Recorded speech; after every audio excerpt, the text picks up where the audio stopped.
महाराज, मुझे आखिरी बार कुछ कहने दीजिए, मैं सारी सच्चाई सामने लेके आऊंगा।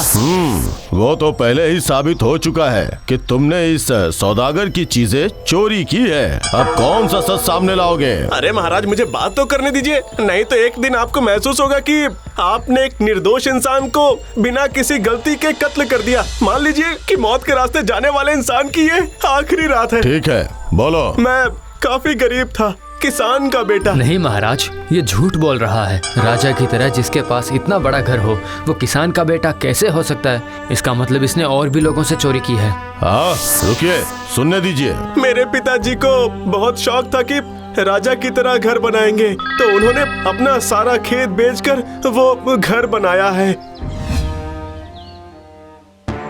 हाय हाय हाय, अब मैं क्या करूँगा? पिताजी, आपने अपनी सारी जमीन बेचकर ये घर बना दिया। अब मैं अपना घर कैसे चलाऊंगा? और ये खोखला घर कोई नहीं खरीदेगा। इस घर की मरम्मत के लिए मेरे पास पैसे भी नहीं है। अपना पेट चलाना भी मुश्किल हो गया है। हमारा इतना बड़ा घर। महाराज, उसके बाद एक दिन मेरा दिमाग चल गया। घर पर ही खोल दिया एक सराय खाना। आइए आइए, यहाँ आकर रहिए और खाना खाकर जाइए। सराय खाने का बेहतरीन खाना। लेकिन क्या करता, कोई नहीं आता था। टूटा फूटा घर देखकर सब हंसकर चले जाते थे। टूटे फूटे घर में सराय खाना है। अरे छोड़ो इसे, चलो दूर पाटलिपुर में एक बड़ा सा सराय खाना है, वहीं चलते चलो हैं। चलो चलो चलो चलो।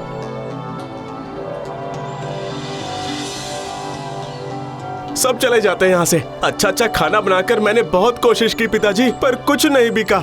इसलिए एक दिन सोचा कि अब कोई मोह नहीं रखूंगा। मैं इस घर को जला डालूंगा। ना रहेगा बांस और ना बचेगी बांसुरी। यही सोचकर महाराज, घर के अंदर घुसकर मैंने एक बड़ा सा फावड़ा लेकर खोदना शुरू किया, क्योंकि इतना बड़ा घर जलाने के लिए तो अच्छे से आग लगाना ही होगा ना। खोदते खोदते अचानक से टन से एक आवाज आई। ये किस चीज की आवाज है?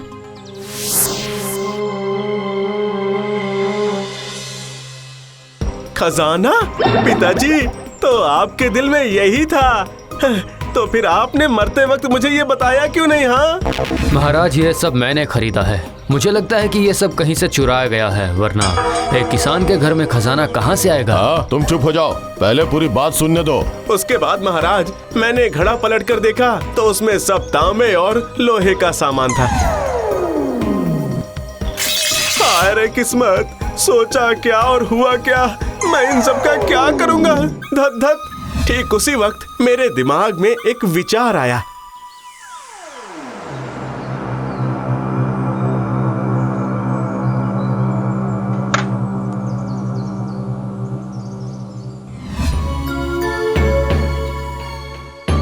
क्या चाहिए चंदन? आप मेरी थोड़ी सी मदद कर देंगे क्या? कैसी मदद? इन सब में सोने का पानी चढ़ा देंगे? हाँ जरूर। बस, क्योंकि वो सुनार मुझे जानता था, इसलिए उधारी पर उसने उन सब सामान पर सोने का पानी चढ़ा दिया।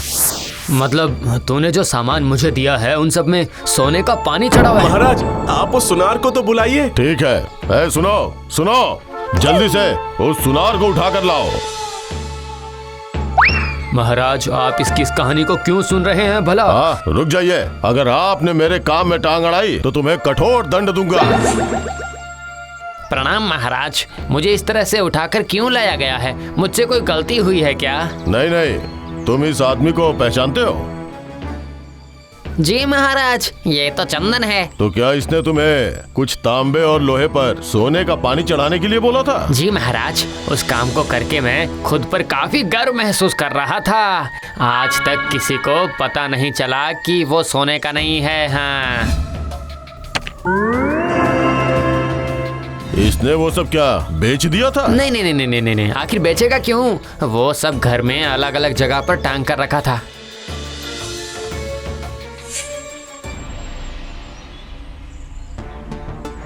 वाह वाह वाह वाह, बहुत अच्छा लग रहा है सब।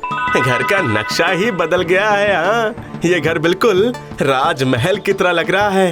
अब आएगा मजा। हाँ। टांग कर रखा था, आखिर माजरा क्या है? जी महाराज, मेरा ना तो कोई वंश है और ना ही कोई वंश की पहचान, जिससे कि मैं उस घर को राजमहल कहकर बताऊं।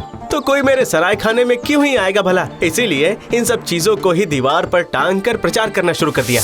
आइए आइए, सालों पुराने राजमहल में आइए, राजा की तरह रात बिता कर जाइए। इस राजवंश का वारिस हूँ मैं। आइए, इस राजसराय खाने में राजा बनने का ख्वाब महसूस कीजिए। अरे भाई, क्या हम राजा की तरह रहेंगे? कह तो रहा है, एक बार चलें क्या राज घराने का राजा बनने के चलो लिए। चल कर देखते हैं।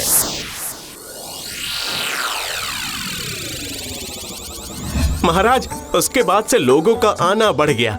वो लोग वहाँ रहते, ये सब देखते थे, और तो और वो लोग ज्यादा पैसे देने पर मना भी नहीं करते थे। वाह वाह वाह वाह वाह वाह, ये तो सच में राजमहल सही बात है, वरना इतनी सारी सोने की चीजें कहाँ से आती भला। वाह वाह, बढ़िया। हाँ, बढ़िया, आज रात को मैं रहूंगा। मैं भी। इस तरह से मेरी किस्मत खुल गई और अब हर वक्त सराय खाना भरा रहता है। और तो और लोग दूसरे सराय खाने में इंतजार करते हैं ताकि मेरे सराय खाने में वो एक दिन रुक सके। हाँ, ये खबर मुझ तक भी पहुंची है। मैंने भी सोचा था कि एक दिन जाऊं और जाकर देखूं कि कौन फैला रहा है कि वो राज घराने की सराय है, पर कभी वक्त ही नहीं मिला। अच्छा छोड़ो, आगे बोलो। उसके बाद आया ये सौदागर और एक पोटली रख दी मेरे पास।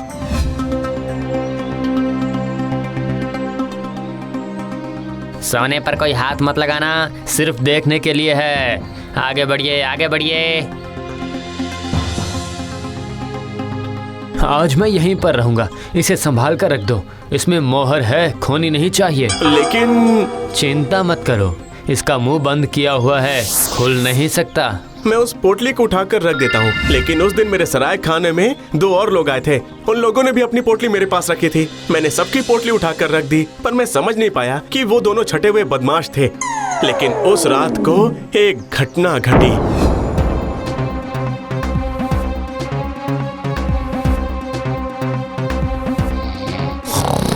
पूरा का पूरा आज ही हथिया लेंगे। खबरदार, किसी को भनक नहीं लगनी चाहिए।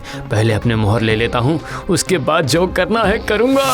संभल कर, उन्हें पता मत लगने देना तुम लोग मेरे आदमी हो, समझ गए? पहले ताला तोड़ देते हैं, फिर असली खेल शुरू होगा।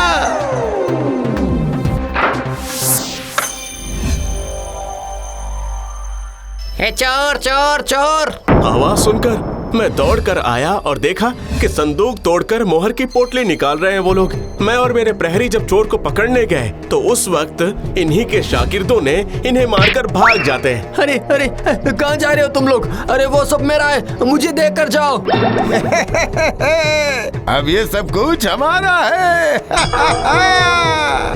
महाराज, मैं उसी वक्त सब समझ गया था कि ये सब कुछ सौदागर की चाल थी, पर इन्हें ये समझ नहीं आया कि इनके शागिर्द ही इन्हें चकमा दे जाएंगे।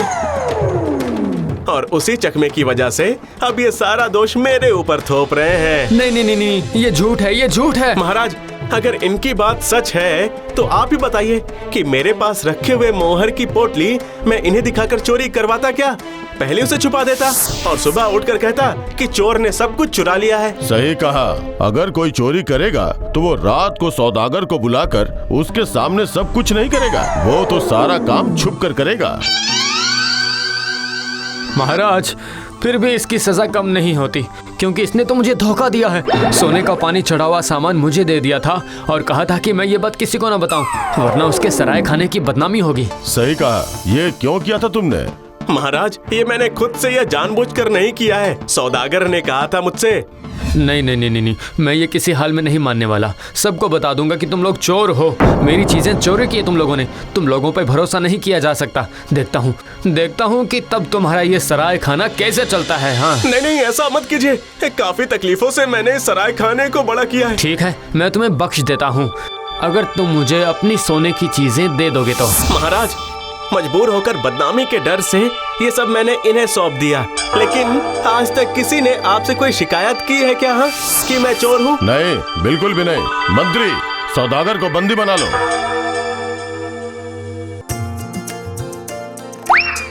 और ये लड़की? महाराज, ये मेरे गांव की लड़की है। मैं इससे शादी करना चाहता हूँ, लेकिन मैं करवाऊंगा तुम्हारी शादी और तुम सच्चाई के साथ अपना सराय खाना चलाओ। तुम कहना कि मेरी इजाजत से तुम्हारा सराय खाना है। मैं वहां जाकर खुद रहने वाला हूँ और जहाँ राजा जाकर रहेंगे वहां तो और भी लोग रहना चाहेंगे। हाँ? ये तो मेरा परम सौभाग्य है महाराज।